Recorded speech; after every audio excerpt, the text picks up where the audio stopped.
All right, let's dive into Those Opulent Days. Seems like this book has really grabbed everyone's attention. On Goodreads, it's looking like way more than just another murder mystery. Yeah, and the reviews you shared, they really point to something deeper going on too. Like the author's using this murder to explore all these complex themes, especially in the context of, 1920s French-colonial Vietnam. That's what I was thinking too. It's almost like the setting itself is another character, right? Saigon in the 1920s must have been a wild time, so much change happening. Could you give us some historical background on that era? Oh, absolutely. To get those opulent days, you got to get French Indochina. So Vietnam, like we know it today, it was part of this French colony. And Saigon, which is Ho Chi Minh City now, that was the heart of it all. It was a crazy mix. You had the French living large alongside a Vietnamese elite while most Vietnamese folks were struggling under colonial rule. Wow, so like built-in tension right there. Inequality, probably resentment. No wonder there's a murder. Let's talk about these victims, or the main characters, I guess.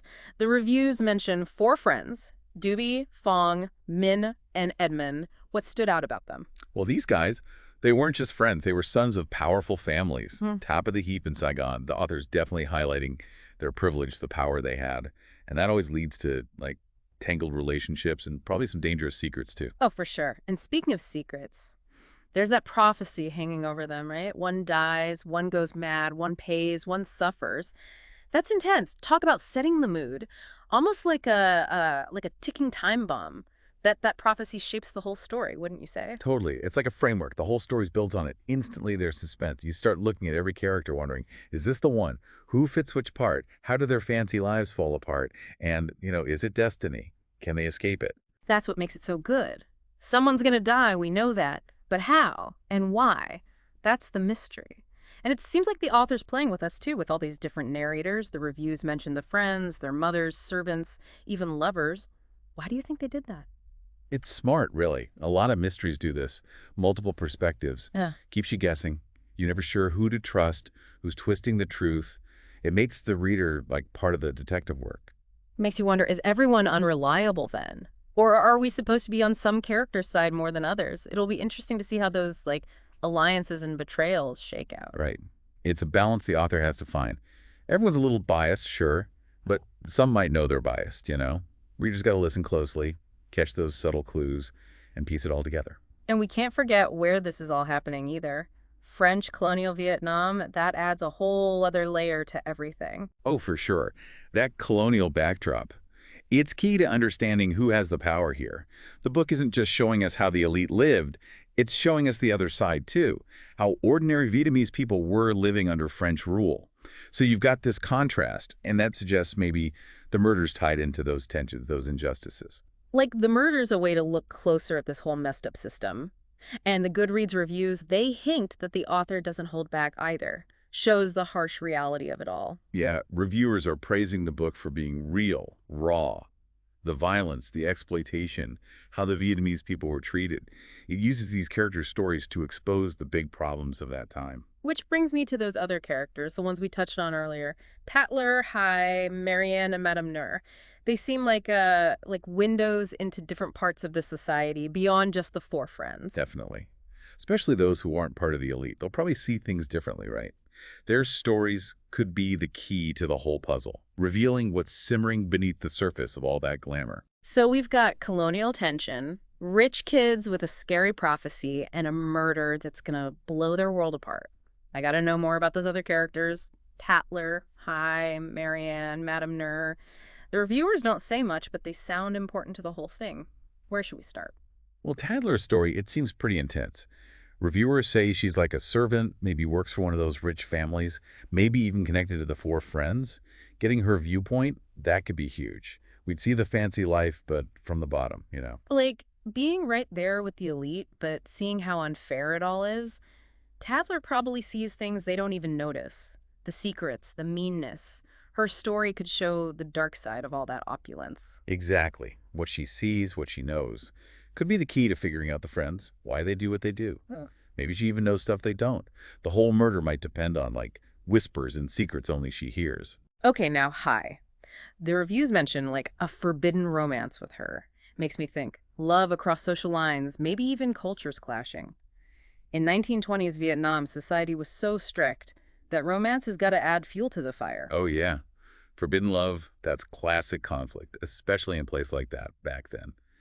High Story could show us what it was like for women, all the rules they had to follow, and depending on who she's in love with, it could expose the hypocrisy, the double standards. Yeah, Mama Mothers, too. We get chapters from them, so they're not just background characters. What do you think they'll show us? Well, they're the older generation, Yep. right?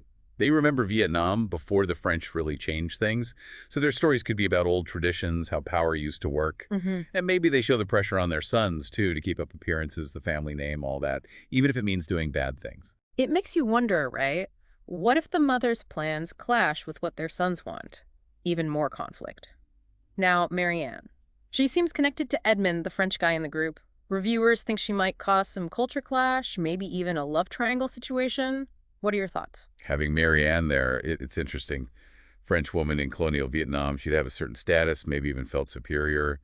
Any relationship with the Vietnamese characters, love, or just friends, it'd be complicated. Makes you think about loyalty, who you are, how love and friendship work when cultures collide. And then Madame Nur. Total mystery. The reviewers don't reveal much, but she sounds like a big deal, maybe even the key to everything. Why all the secrecy around her? It's definitely on purpose. Yeah. Is she good, bad, somewhere in between? Her name keeps popping up, but we don't know why. Makes me think she's working in the shadows, influencing things, but hiding her true intentions. Maybe she's the mastermind behind it all, or maybe she's a victim too. Keeps us guessing, that's for sure. Waiting till the end to drop the truth. Which brings us back to the setting. Reviewers say the author really makes you feel like you're in 1920s Vietnam. Not just the fancy houses and parties, but the whole atmosphere, the tension in the air. How much do you think that adds to the story? Oh, the setting. It's not just background. It's like another character, seriously.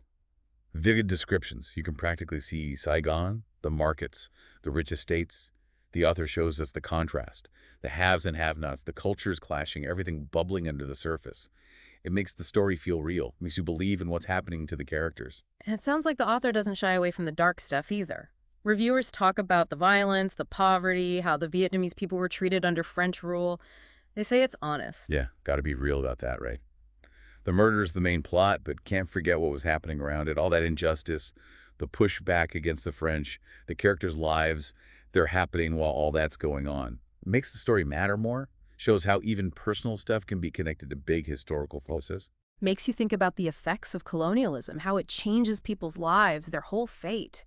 And getting all those different perspectives, that's even more powerful because of it. We see how one event can be seen so differently depending on who you are, where you come from, how much power you have. Absolutely. Giving a voice to people from all walks of life, that's how you get a real picture of the time. We see how colonialism hurt people, not just in politics and money, but their culture, their communities, how it felt to live under someone else's thumb, always watching, always controlling. Makes you realize history is not just dates and names, it's about real people and what they went through. And here, the author's using fiction to show us a part of history maybe we don't know enough about. That's the best part of historical fiction, don't you think? Yeah. Takes you to another time, introduces you to people you'd never meet otherwise, and history comes alive in a way textbooks never could. Totally. Like time travel, but with an amazing story to guide you through it all. So we've covered the characters, the setting, the history. But I'm dying to know, how does it all end? Do the reviewers think the author stuck the landing with the mystery? Well, here's where it gets interesting.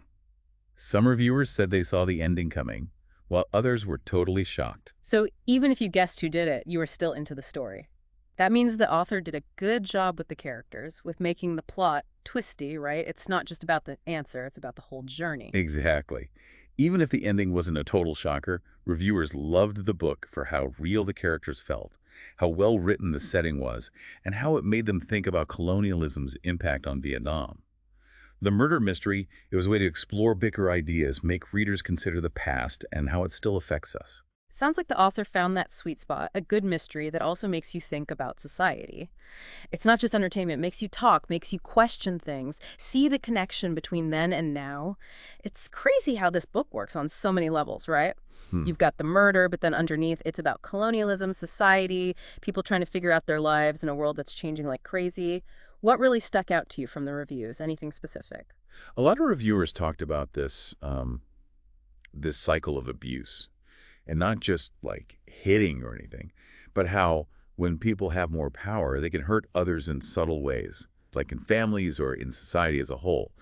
One review mentioned Paddler, the servant, Oh, right, right. how she's treated not just the hard work, but like always being put down, messed with mentally. It shows how power can be so sneaky, especially in a colonial setting. Yeah, it's like her story shows us the bigger picture, how the whole system was messed up, people treated like they didn't matter. Makes you think about all the stories we don't hear, about the people who suffered under colonialism. And it's not just history either. The reviewers, they connected to today, how we're still fighting for equality and justice in Vietnam and everywhere. It's like a reminder that colonialism, it still affects us. This book's really making people think, huh, it's not just a fun story, it's about facing hard truths, seeing how the past and present are connected. Exactly. That's what makes Those Opulent Days different. It stinks with you, makes you question things, see the world in a new way. We talked a lot about the big picture, but what about the characters themselves, the four friends? The reviews said even though they're rich and powerful, they've got their own problems dealing with that prophecy and what people expect of them. Sounds like the author goes deep into human nature, even in this, like, fancy world. Oh yeah, totally. That prophecy, it adds a whole psychological thriller element. Are they really doomed? Or can they make their own choices? They're all figuring out who they are, what they want, who they're loyal to. It's way more than just a whodunit. And the reviewers like that, right? They care about the characters, not just because of the mystery, but because they're real people with flaws and hopes and inner struggles. It reminds you that even people who seem to have it all can be messed up inside. Yeah, the author's good at that. Creating characters you can relate to, even if their world is totally different from yours. It shows, no matter the time or place, we're all human. We want love, we want to belong, we want our lives to mean something. And those desires, they can lead us to good things or bad things. Sounds like this book has a little something for everyone. You like mysteries? Cool. You like history? Cool. You like seeing how people tick? This book's got it all. Couldn't agree more. And with all the buzz on Goodreads, it's starting some important conversations about history, about justice, about what it means to be human. It's like an invitation, you know? Step out of your comfort zone, look at the hard stuff, and you might come out understanding yourself and the world a little better. So, to wrap up our deep dive, if you're looking for a book that'll take you somewhere new, make you think, make you ask questions, Those Opulent Days is it. It's a mystery, it's history, it's social commentary, all in one amazing story that you won't forget. And definitely tell us what you think. What did you connect with? What made you think? Happy reading.